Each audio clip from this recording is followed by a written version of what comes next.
New Relight opticals and computerised I clinic. हमारे यहाँ Sarojini hospital के आई स्पेशलिस्ट डॉक्टर अवेलेबल। अपनी आंखों का मुफ्त मुआयना करवाइए। जी हाँ, sun glasses 99 onward, any number glasses from 250 onward. अस्सलाम वालेकुम नाजरीन, 7H न्यूज सच को रखे आपके आगे। ख्वाजा बिलाल कांग्रेस लीडर एक अपना बयान जारी करते हुए इन्होंने ये कहा कि हैदराबाद पार्लियामेंट एमपी असदुद्दीन अवैसी बिहार में जाकर वहां इलेक्शन में वहां की पार्टी से सीट का मुतालबा कर रहे हैं। तो इस पर इन्होंने ये कहा, यहाँ पर एक मुसलमान फिरोज खान को आपने जीतने नहीं दिया, दूसरा अमजदुल्ला खान को आपने एक सीट भी नहीं छोड़ी, तो फिर वहां जाकर सीटें क्यों मांग रहे हैं, ऐसा ख्वाजा बिलाल ने कहा।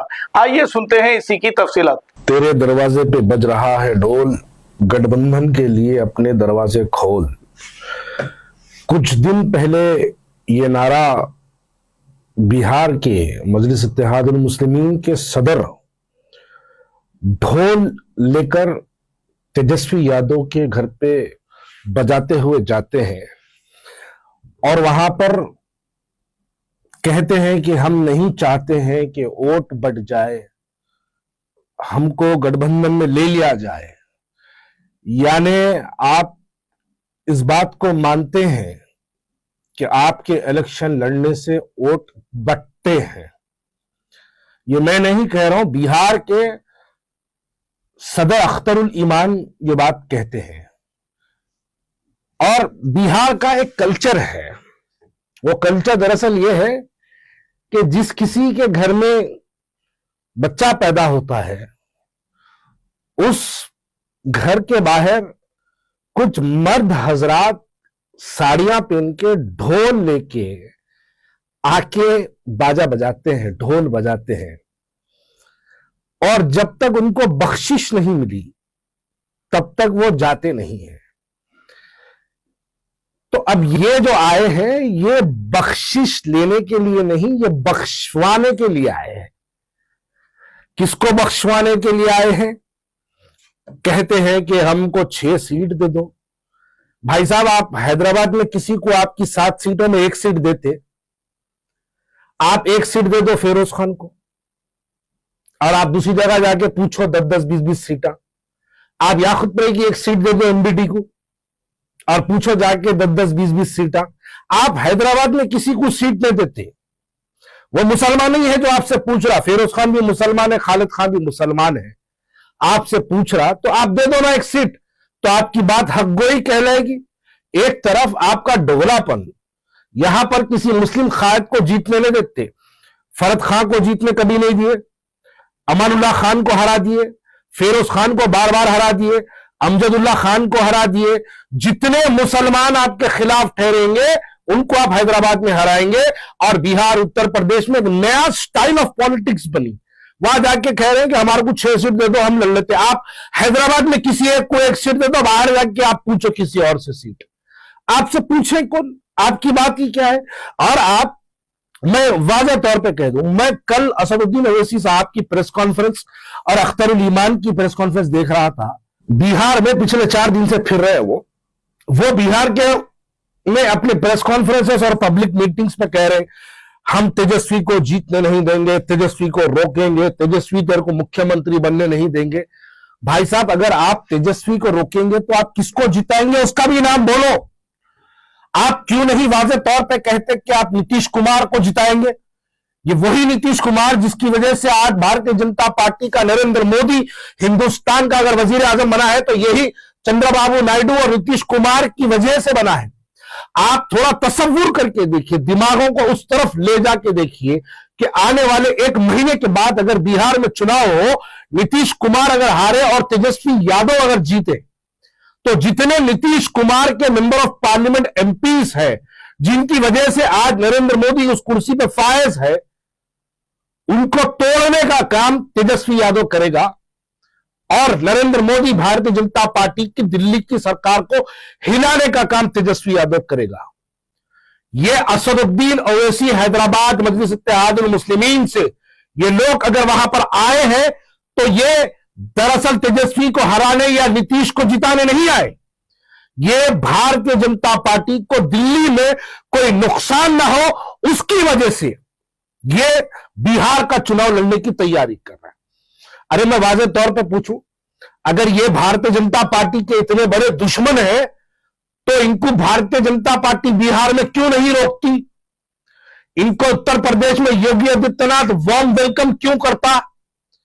देखिए, उत्तर प्रदेश से याद आया, जब अखिलेश सिंह और मुलायम सिंह की दोनों की सरकार उत्तर प्रदेश में थी, असदुद्दीन ओवैसी अपने कई प्रेस कॉन्फ्रेंसेस में और कई उन्होंने टीवी डिबेट्स में यह बात को कहे कि मेरा 71-72 पुलिस परमिशंस मेरे उत्तर प्रदेश के अंदर कैंसिल किए गए।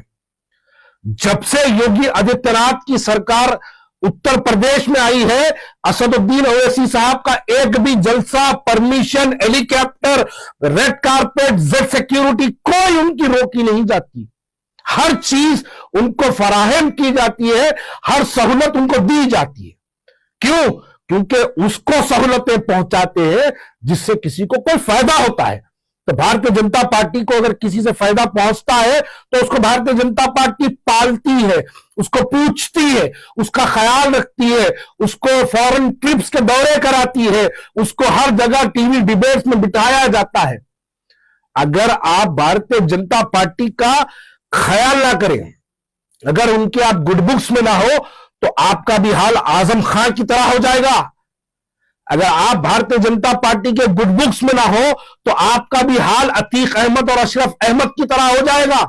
अगर आप भी भारतीय जनता पार्टी के गुड बुक्स में ना हो तो आपका हाल भी मुख्तार अंसारी की तरह हो जाएगा।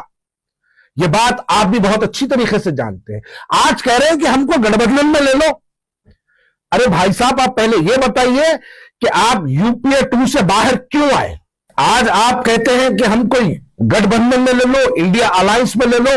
अरे भाई साहब, आप पहले यह बात बताइए कि 2014 में जब नरेंद्र मोदी की सरकार बनने से 3 महीने पहले आप यूपीए 2 से बाहर क्यों आ गए? क्योंकि आप बहुत पढ़े लिखे इंटेलेक्चुअल आदमी हैं। आप इस बात को समझते हैं कि हिंदुस्तान की पॉलिटिक्स के अंदर नरेंद्र मोदी की हवा चल रही है, और जब भारतीय जनता पार्टी का नरेंद्र मोदी हिंदुस्तान का प्राइम मिनिस्टर बनने वाला था, उससे 3 महीने पहले आप यूपीए 2 से बाहर आ गए और अपने आप को कांग्रेस का दुश्मन करार करें। जाहिर सी बात है कि जो कांग्रेस का दुश्मन होगा वो तो भाजपा का दोस्त होगा ही, इससे कोई इनकार नहीं कर सकते। जो कांग्रेस से दुश्मनी करेगा वो भारतीय जनता पार्टी बीजेपी का दोस्त होगा यकीनन। क्योंकि अगर भारतीय जनता पार्टी हारेगी तो कौन आएगी? कांग्रेस ही तो आएगी। क्या आप बनेंगे? आप 2-4 को नहीं संभाल सकते। और बातें बड़ी बड़ी। बिहार के अंदर आप देखिए माहौल, मैं नजूमी तो नहीं हूं, मैं गैब का इल्म रखने वाला नहीं हूं, लेकिन सियासती हालात जो बिहार के समझ में आ रहे हैं, भाई किसी को किसी चीज का सहारे की जरूरत कब पड़ती है? जब आदमी कमजोर होता है, जब किसी आदमी के हाथ और पैर में ताकत नहीं होती तो वो बैसाखी का इस्तेमाल करता है। अगर आप इतने बड़े मर्द मुजाहिद हैं, आप इतने बड़े ताकतवर इंसान हैं, तो आपको इंडिया अलायंस की जरूरत क्यों है? आप अकेले लड़िए। आप नहीं लड़ेंगे क्योंकि आप जानते हैं आपके अकेले लड़ने से आपको एक भी सीट नहीं आएगी। आपका बिहार का राष्ट्रीय अध्यक्ष जो आप कहते हैं ना, वो भी इलेक्शन हारेगा। वो आमोर से लड़ेगा तो हारेगा, वो कोचा दामन से भी लड़ेगा तो हारेगा। आपका एक भी एमएलए जीतने वाला नहीं है।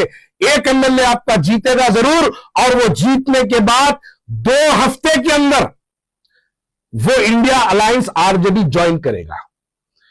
मैं ये बात को मजाकिया तौर पे नहीं कह रहा हूं।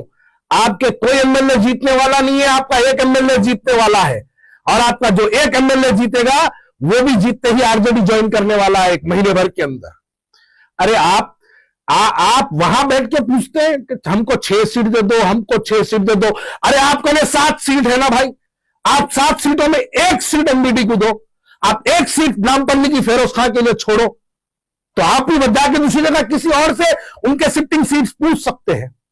अरे बड़ी अजीब बात है। तो बिहार के अंदर, बिहार वालों मुबारक हो आपको, आपके पास भारतीय जनता पार्टी के दलाल, भारतीय जनता पार्टी के खैरखा, भारतीय जनता पार्टी के good books, Bharatiya Janata party के बेस्ट फ्रेंड्स आपके बिहार में आए हैं। वो इसलिए आए हैं क्योंकि वो चाहते हैं कि नरेंद्र मोदी वो 2029 तक प्राइम मिनिस्टर कंटिन्यू रहे और उसको नीतीश कुमार को कोई नुकसान न पहुंचे। उसी नीतीश कुमार को ताकत पहुंचाने के लिए, तेजस्वी को कमजोर करने के लिए, राहुल गांधी को कमजोर करने के लिए बिहार के अंदर असदुद्दीन ओवैसी की शक्ल में भारतीय जनता पार्टी के बी टीम के एजेंट बिहार के अंदर फिर रहे हैं, काम कर रहे हैं। लेकिन बिहार के लोग बड़े समझदार हैं। मैं एक प्रेस कॉन्फ्रेंस देख रहा था, वहां पर बिहार के मुसलमान असदुद्दीन ओवैसी अख्तरुल ईमान को फेस टू फेस ऐसे कड़वे सवालात कर रहे हैं जो सवालात हैदराबाद का मुसलमान 60 साल में नहीं करा, वो लोग 6 साल में इतने सख्त सवालात कर रहे हैं कि जिसके जवाब देने के लिए असदुद्दीन ओवैसी को और अख्तरुल ईमान को जवाब नहीं मिल रहा। उनकी बुकलाहट समझ में आ रही है। कभी स्टेट पे से मुफ्ती साहब को उतार दे रहे हैं, कभी स्टेट पे से फलाने उलमा को उतार दे रहे हैं। बिहार के हालात, उनकी बुकलाहट, उनकी परेशानी इस बात की गवाही देती है कि बिहार के अब की बार आते हुए महाराष्ट्र का जैसे नताइज लेके बिहार से वापस ये हैदराबाद जरूर आएंगे। New Relight opticals and computerised I clinic. हमारे यहाँ सरोजनी हॉस्पिटल के आई स्पेशलिस्ट डॉक्टर अवेलेबल। अपनी आंखों का मुफ्त मुआयना करवाइए। जी हाँ, sun glasses 99 onward, any number glasses from 250 onward, contact lenses any colour ₹99 onward. जो हजरात 60 साल की उम्र से ज्यादा है, हज और उम्रा जाना चाहते हैं, उनके लिए बिल्कुल free number glasses, free home delivery और free eye checkup. New relight optical, Talab Katta, main road, opposite to Baba Bahauddin दरगाह। मोबाइल 9848392127। प्लीज हमारे चैनल को लाइक करिए, शेयर करिए, सब्सक्राइब करना ना भूले। 7 न्यूज़ आपकी आवाज।